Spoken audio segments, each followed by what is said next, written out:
সংসারে অশান্তি ও টাকার অভাব দূর করার আমলের কথা বলবো। প্রিয় ভাই, আজকে যে আমলের কথা বলবো, যে সংসারটা শুধু খালি একজন স্বামী ভালো বা স্ত্রী ভালো হলেই সুখময় হয় না। দাম্পত্য জীবন সুখী হওয়ার কিছু আমল আছে।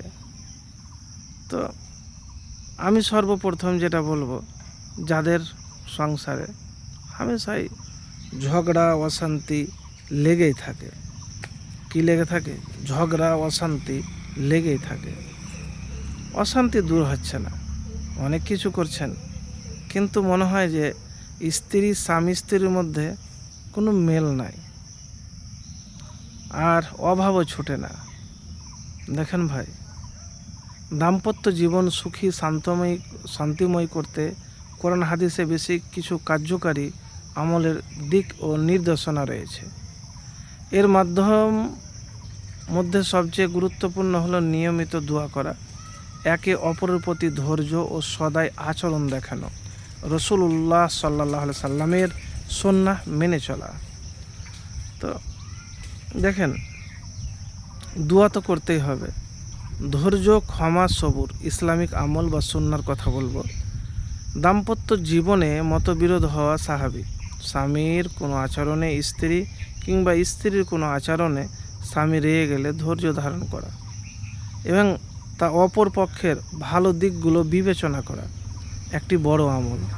খালি আপনি স্ত্রীর ভুল ধরবেন বা স্বামীর ভুল ধরবেন, এটা কিন্তু চলবে না, এটা কিন্তু ঠিক নয়। হ্যাঁ, ভালো যে গুণাবলী সেগুলি বলতে হয়। তারপরে রাসূল সাল্লাল্লাহু আলাইহি সাল্লাম সবসময় পরিবারের সদস্যদের সাথে হাসি মুখে কথা বলতেন।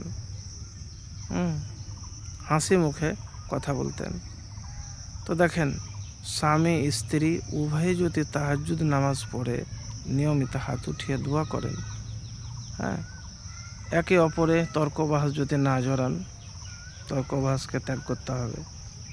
আর বুঝতে হবে ভাই, দেখেন, ভালোবাসা বিবাহ হওয়ার পরে দেখা যায় না, এটা দায়িত্ব পালন করলেই বোঝা যায়। দায়িত্ব পালন করলে কিন্তু বোঝা যায়। দায়িত্ব যে যত পালন করবে ভালোবাসা ততটাই বাড়বে।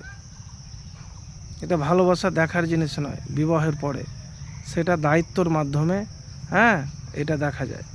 তো প্রিয় ভাই, যাদের সংসারে অশান্তি, টাকার অভাব, স্বামী স্ত্রী দুইজনই তাহাজ্জুদ নামাজ পড়বেন, প্রত্যেক আজান ইকামতের মধ্যে হাত উঠিয়ে দোয়া করবেন, এবং যে স্বামী বা স্ত্রী দুজনেই কিন্তু মাথা ঠান্ডা রাখতে হবে, সবুর করতে হবে, মেহনত পরিশ্রম করতে হবে।